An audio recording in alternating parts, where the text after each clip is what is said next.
Alright, here we are guys in Illustrator, and the first thing we're going to go ahead and do is place that image we took of our box, and you're going to go ahead and select that image from your desktop or wherever you might have it, and go ahead and place that into the document.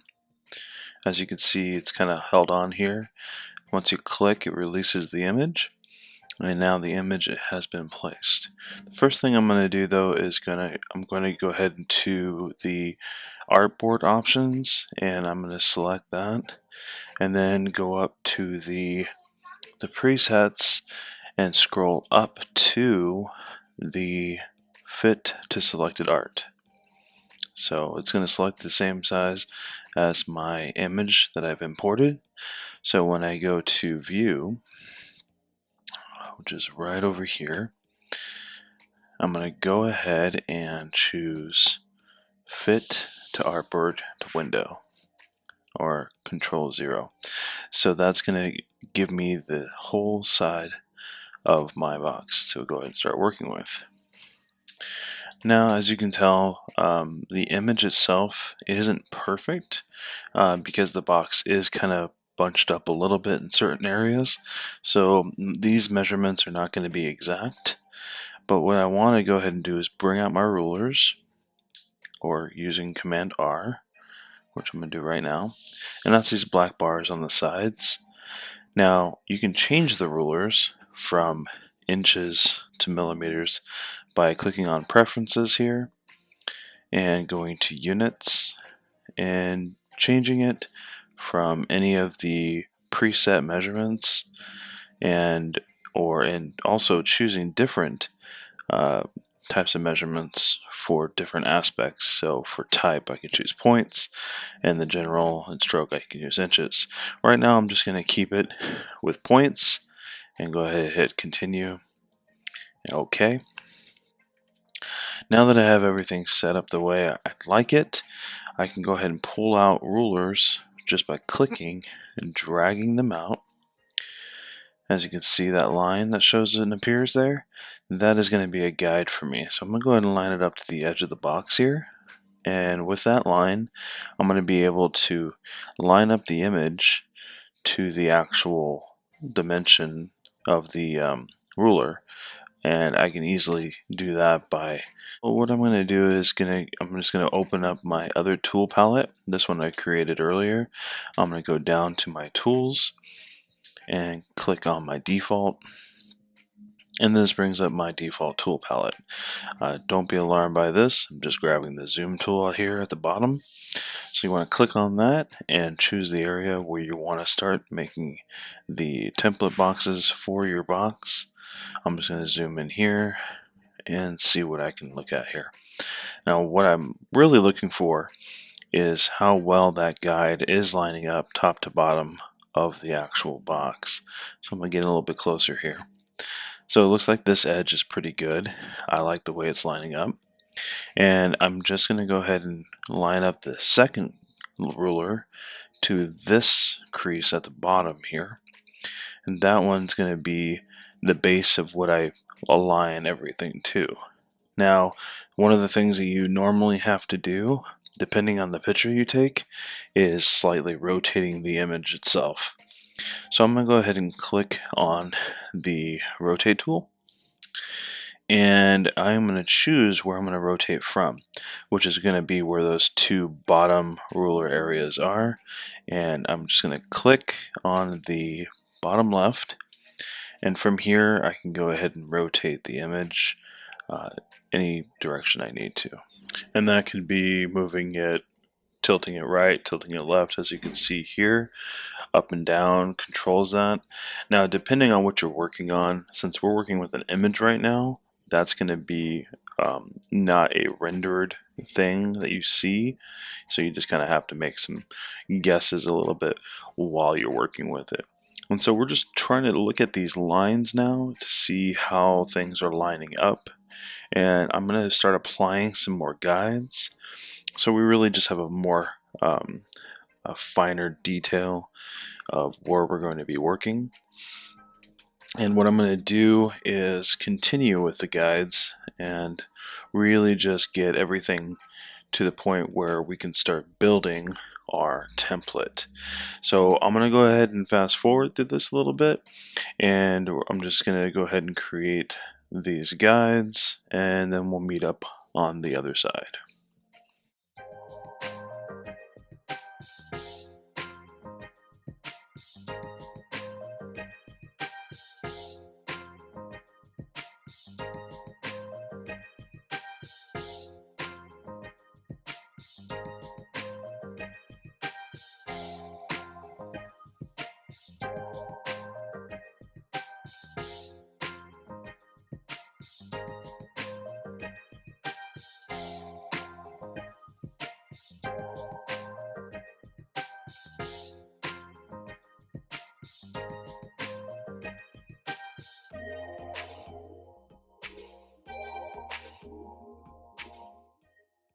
Okay guys, now we're back, and this is what we're left with, a bunch of guides, showing us where we're going to start building out.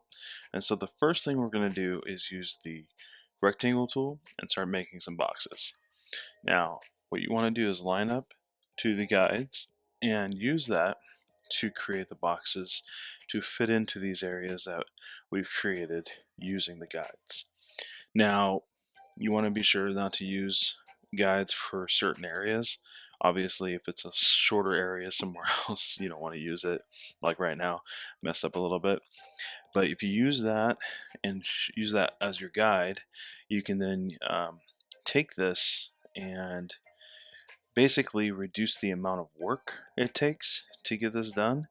And by what I mean by that is by using the same measurements of the boxes and being able to copy those over to use on the other side. Now, I didn't copy that, so right now I'm holding down the Alt key, and that is going to help me hold down and drag over. Holding Shift as well, that gives me a exact duplicate of what I just made, and leaves what I just created alone. That way I just make a copy of it. Now I just made a quick rotation because when you're flipping something to the other side, you want to make sure that your rotation matches the same side. So just along those lines, just keeping everything consistent, okay? Now I'm just adjusting my menu bars here so you guys can see everything that I'm using. You can easily drag your menu bars into each other to create multiple tabs. Right now I'm just verifying the measurements. As you can tell, my boxes are the same height. They're slightly different on the width, but we're going to go over that in just a moment as well. So all I'm going to keep doing is focusing on the rectangular square shapes that I have to create for the main parts of the box. And I'm going to go ahead and just verify my edges here. I'm looking at the box and taking a look at the template, just making sure that everything is kosher. Now we're just going to finish up this last box here, and I believe this will complete the main straight edged corners of all uh, the rectangular square areas. Okay, now it's time to focus in on our tabs. Now the tabs are created a little bit differently. They taper in, they have rounded edges. Um, so you just want to keep that in mind when you're creating your box, that these are going to be slightly different. So you do need to account for the space that you're using, and make sure you're basically accounting for all of that. So what you want to do is use your pen tool, starting your anchor point on the right there, and then just following the line along the edge here, and then looking for that curve and seeing where it ends, placing your node there while holding it. When you get there, you can hold down Shift, and this will snap it and keep it straight, so you can make an accurate curve for that part. So now you have that good curve. Now you can just go down, you can go down halfway for this and just go back to the edge and complete the shape. And now you have a working shape that you can duplicate. Now, the first idea I want to check is, does this shape match up to the bottom shape? And so what I'm going to do is copy that, rotate it. Actually, I'm going to use the reflect tool and drag straight up and down, not left and right, just up and down, because that's going to flip it right over on itself. And now I can take that and line up to the edge of the bottom one here and see, does that match up to what was created on the top? And it doesn't. So I'm just going to go right back in there with my pen tool, start at the bottom edge this time, try to follow that line. Now, again, this is a photo I'm working with. I'm not working off the measurements yet. So this is going to be a kind of pretty close to accurate a representation of the box once this template is completed. And then we're going to go from there to focus in on the measurements we took. Now what I have here is two overlapping shapes, and I'm going to go over to my Pathfinder tool off to the right here and just combine both of those shapes together. Now once those shapes are together, I can now copy this and then apply this to the other side of the template without losing any quality. Now once that's done, I have to rotate it to reflect the other edge and then line that up to the guides so it does mimic the other side as close as possible. Now again, that image is slightly off with this, so the template may not look accurate. I may make some adjustments to this just to make sure that it is the same. But for right now, I think what I'm going to do is try to draw out this one a little bit better. But first, I think we're going to go over here to the other edge and begin the other tabs.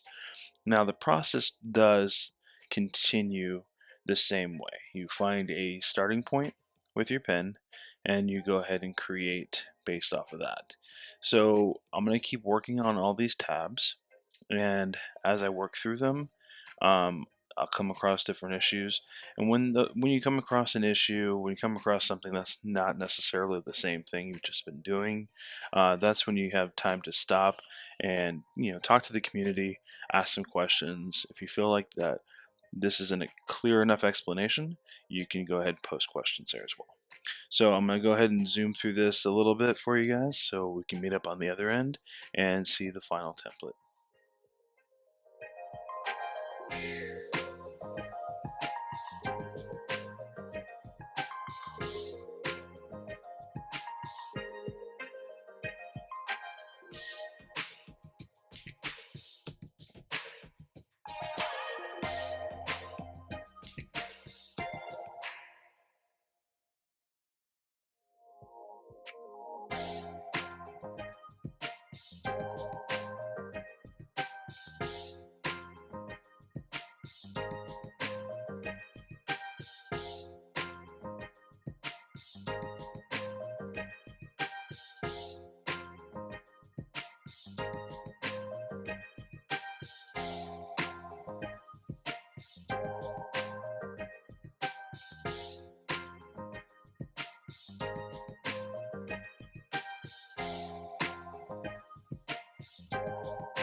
Okay, now we're back to see the final template. Now I'm just copying this over from the main image to show, like, to kind of visually compare the two. And also notice that some things might not be exactly straight or exactly what they need to be. So what I'm first going to do is I'm going to select the different parts, and I'm going to start organize these by aligning them and spacing them out. Now my spacing is going to be 0, and my alignment is typically going to be centered based off of the actual template that I created. So we're going to work through this all the way through the whole piece, and then once I feel satisfied that the majority of the pieces are accurately spaced and evenly displayed, I'll probably go ahead and start uh, going from the top to bottom here. I'm going to start grouping these. That's going to be Command G, and that'll actually hold all the pieces together. Now, as you can tell, I'm only grouping them by section here. So if you look at the horizontal sections I'm grouping together, those are going to be the ones that are going to be spaced out vertically when I get to that next step to align, so everything ends up being exactly right next to each other. So I'm just making sure all my pieces are together right now, and then I'm going to go ahead and select the entire piece here, and then go ahead and select the spacing option. Now everything is now zeroed out. That means everything is aligned perfectly to 0, and go ahead and finalize it by grouping it together. Command G again. Now you can group things that are groups in different groups together, and I'll explain why I do that process. It's mainly to be sure that the main pieces that I want to be held together will remain together even if you if you separate them and you want to create a separate piece for it. All I've been doing right now is just giving it the template line some color, separating the two artboards by creating one artboard and a separate one for the template, just so I can visually look at this without there being too much in my way. And now I'm just separating out a couple of these tabs right now because I don't need them taking up my space. So right now I'm just looking at this to see how everything is coming together, checking the color. I would like to make that a little bit darker so it's very you can see it visually without it being too overbearing. So this is pretty much the first step to finalize the template. So we obviously still have a little bit more work to do, but at this point we want to go ahead and stop and save our document to make sure that we're not going to lose the work that we've just created. I highly recommend always saving as often as you can.